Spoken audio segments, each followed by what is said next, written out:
તો આજે આપણી ડ્યુટી લાગી છે મમ્મીના ઘરે જવાનું. ઘરના બધા નાના મોટા કામકાજ પતાવી કરી અને સરસ મજાની રેડી થઈને મારો પ્લેન લઈને નીકળી જઈશ મમ્મીના ઘરે રાઘવ પાસે.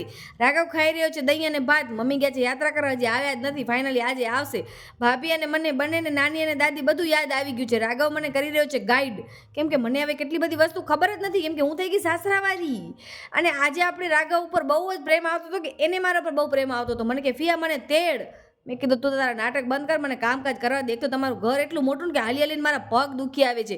તમારાથી વાતું કરવાના ચક્કરમાં હું લસણની ચટણી જ બનાવતા ભૂલી ગઈ. સરસ મજાની રસોઈ બનાવી, જમવા બેસી ગઈ, પછી કામકાજ કરવા બેસી ગઈ. રાઘવ અત્યારે સૂઈ ગયો છે, પણ હજી તો કામકાજ પતાવ્યા તો ઉઠી પણ ગયો અને શું બોલ્યો સાંભળજો. ઉભા રહ્યો, પહેલાં હું થોડા ઘણા કામકાજ પતાવી લઉં. હમણાં જ ઉઠશે અને બોલશે. શીરો બનાવી દે જલ્દી.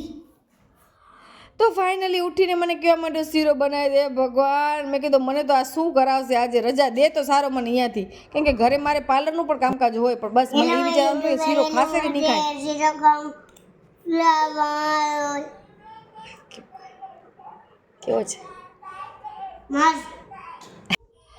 હાલો, તો હવે રાઘવે શીરો ખાઈ લીધો છે ને એને જાઉં છું ટ્યુશન મૂકવા માટે. એને ટ્યુશન મૂકી કરી અને હું ઘરે આવી ગઈ 5:30 વાગે. ત્યાં તો બંટી બોલ્યો મને પણ આટો મરાવા લઈ હાલ. અરે યાર, આ બધા મારા જીવના ગરાક. કોક તો હું પણ કોકની જીવની ગરાક થાઉં કે એનર્જી માટે મેં વોટરમેલન લઈ લીધો. ખારી ભાત બનાવ્યા. વિડીયો સારો લાગે